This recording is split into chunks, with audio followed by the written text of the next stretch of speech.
तो Ant-Man and the Quantumania का trailer finally आ चुका है। इन्होंने टीजर ना देके डायरेक्ट ट्रेलर ही अपलोड किया।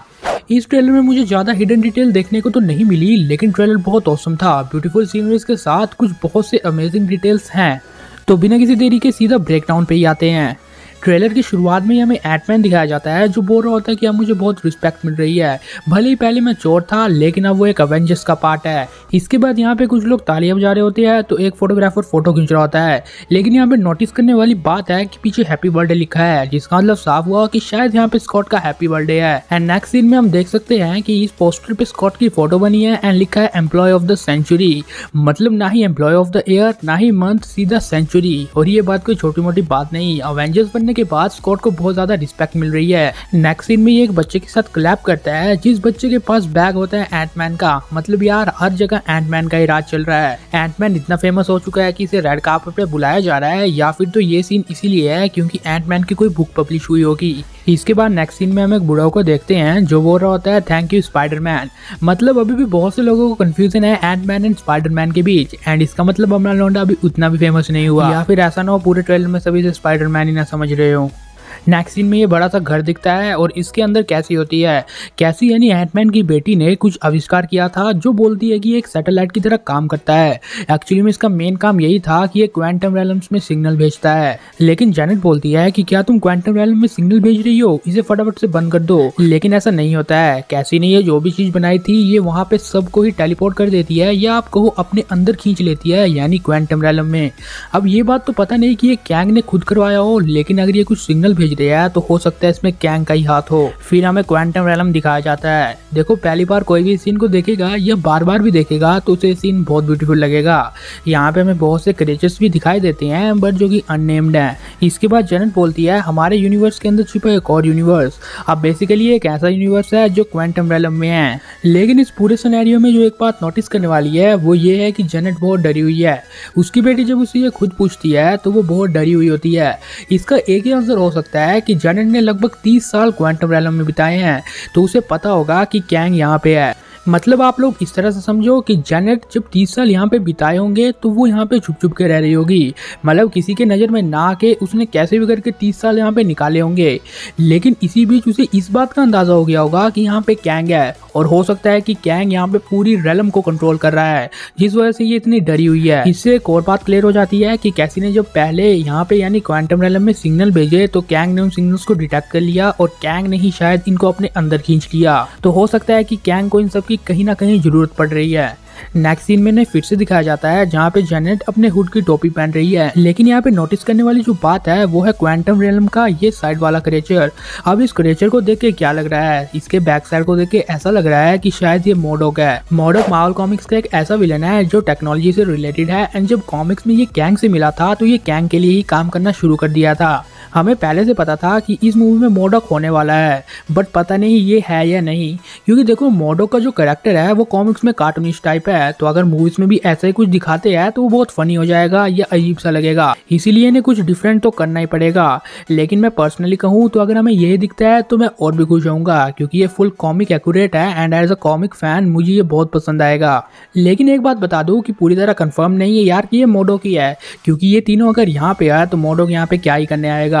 आप जरा खुद सोचो कि मोडोक सीधा थोड़ी ना इनके आगे चला जाएगा। लेकिन हो सकता है कि बाकी क्रिएचर्स की तरह ये मोडोक को भी समझ रहे हो एंड मोडोक इनकी जासूसी करने आया हो। नेक्स्ट सीन में जेनेट बोलती है कि मैंने तुमसे एक चीज छुपाई है, और ये चीज थी क्रोनोपोलिस। क्रोनोपोलिस कैंग की सिटी है जो कि हमें कॉमिक्स में भी बहुत बार दिख चुकी है, लेकिन अब हम ट्रेलर में इसे फुल टू देख सकते हैं। पहले हमें ऐसा लगता था कि लोकी के फिनाले में शायद हमने इस सिटी को देख लिया है, लेकिन हो सकता है कि क्रोनोपोलिस नाम की वो सिटी यही हो। अब मैं ये नहीं कह रहा कि ये कंफर्म क्रोनोपोलिस ही है, क्योंकि इसके बारे में कुछ नहीं पता, लेकिन ये बहुत हद तक उससे रिसेंबल कर रही है, तो आई थिंक ये कैंग की सिटी ही है। और इस चीज को एक और चीज कंफर्म कर देती है, और वो है इस सिटी के बाहर ये आर्मीज, इतनी एडवांस आर्मीज सिर्फ कैंग की ही हो सकती है। फिर हमें फाइनली कैंग दिखाया जाता है। इस सीन में हम कैंग को कुछ फ्रेम्स के लिए नोटिस कर सकते हैं, जो कि हो सकता है कैंग की इस MCU में एंट्री हो। देन हमें कुछ फ्रेम्स के लिए ये स्पेसशिप दिखाई जाती है, एंड मोस्ट प्रोबेबली ये स्पेसशिप कॉमिक्स में कैंग की स्पेसशिप की तरह लग रही है। इससे बड़ी बात यह है कि कि ये कहीं जा रही होती है जहाँ पे ये रेड रेड जैसे स्पॉट्स हैं, और ये चीज क्या है ये मैं आपको आगे एक्सप्लेन करता हूँ। नेक्स्ट सीन में हमें बहुत से क्रिएचर्स दिखाए जाते हैं जहाँ पे हमें बिल मुरे भी दिखाई देते हैं। अब मुझे नहीं पता कि ये कौन सा कैरेक्टर प्ले करने वाले हैं इस मूवी में। एंड नेक्स्ट सीन में हमें जायंट मैन एंड वास्प यहाँ पे दिखाई देते हैं। यहाँ पे कैंग की सारी आर्मीज ने इन्हें घेर लिया होता है, मतलब ऑलरेडी ये फंस चुके हैं। लेकिन फिर कैंग खुद ये बोलता है कि मैं तुम्हें यहाँ से निकलवा दूंगा एंड तुम्हें एक्स्ट्रा टाइम भी दे दूंगा, बट उसके बदले तुम्हें मेरे लिए कुछ करना पड़ेगा। लेकिन हमें नहीं पता कि कैंग इनसे क्या मांगने वाला है। ऊपर से ये बार बार टाइम की बात कर रहे हैं, तो हो सकता है इनके पास ज्यादा टाइम ना हो एंड हमने ये जो पीछे रेड स्पॉट्स देखे हो ये कैंग की ही सिटी हो जो कि डिस्ट्रॉय होने वाली हो। तो इसका मतलब अगर ये सिटी डिस्ट्रॉय होने वाली है तभी कैंग को इनकी जरूरत है। अब यहाँ पे बहुत सी चीजें हो सकती है, मतलब बहुत सी पॉसिबिलिटीज। कैंग को इनकी जरूरत इसीलिए भी हो सकती है क्योंकि हो सकता है कैंग की सिटी डिस्ट्रॉय होने वाली हो एंड कैंग इन सब के साथ अर्थ में चला जाए एंड वहां पे अर्थ को रूल करे। क्योंकि कैंग एक तरह से रूलर है तो ये चाहेगा ही कि सब उसके अंडर ही रहे। लेकिन ये सब सुपर हीरोज है जो कि अपनी दुनिया को किसी के अंडर नहीं देख सकते, इसलिए कैंग को रोकने जाएंगे। लेकिन अगर ऐसा नहीं भी होता है और इसके चांसेस भी मेरे अकॉर्डिंग कम है, तो सेकंड पॉसिबिलिटी हो सकती है कैसी। हम इस सीन में साफ नोटिस कर सकते हैं कि एंटमैन एंड वास्प ये दोनों कैसी को ही प्रोटेक्ट कर रहे हैं। तो हो सकता है कैंग को कैसी ही चाहिए किसी काम के लिए। एंड उसके बाद हमें कैंग का ओरिजिनल लुक दिखाया जाता है जो कि कॉमिक एक्यूरेट की तरह लग रहा है एंड मुझे ये पर्सनली बहुत ज्यादा पसंद आया। कैंग यहाँ पे बोल रहा होता है एंटमैन को, तो क्या कहते हो एंटमैन, और इस एक्सप्रेशन से ये बात साफ होती है कि कैंग को एंटमैन के बारे में पहले से पता था। अब हो सकता है कि कैंग ने मल्टीवर्स में पहले भी बहुत से एंटमैन एंड अवेंजर्स का सफाया किया हो, क्योंकि कैंग कॉमिक्स में भी ऐसा बहुत बार कर चुका है। लेकिन एक बात तो साफ है कि जो सस्ता पोलार्ड हमें लॉकी सीरीज में दिखा था वो इसके आगे कुछ भी नहीं है। इसका लुक ही बयां कर रहा है कि ये असली कैंग है। एंड यहाँ पे एंटमैन के मुंह से ये बात पता चल रही है कि जो मैंने दो पॉसिबिलिटीज बताई उनमें शायद कुछ हो सकता है। या फिर तो कैंग को कैसी चाहिए किसी बड़े मिशन के लिए, या फिर तो कैंग का प्लान ये है कि अगर उसकी सिटी कैसे भी करके डिस्ट्रॉय हो ही रही है तो वो कैसे भी करके एंटमैन एंड इनके साथ जाए एंड अर्थ में जाए एंड वहां पे रूल करे। लेकिन ये भी हो सकता है कि कैंग पूरी सिटी को अर्थ में ही बसाना चाहता हो, यानी उसकी जो पूरी सिटी है उसे यहाँ से उठा के अर्थ में बसा दे। लेकिन देखो ये सब मेरी फैन थ्योरीज हैं, मुझे नहीं पता कि सचमुच ऐसा होगा या नहीं। लेकिन अगर ऐसा हो गया तो यार मेरी बात सच हो जाएगी। और लास्ट में जाते जाते बता दूं कि इस पूरे ट्रेलर में जो म्यूजिक यूज हुआ है वो है goodbye yellow brick roads. ये बहुत पुराना म्यूजिक है, तो अगर आपने सुनना है तो सुन लेना।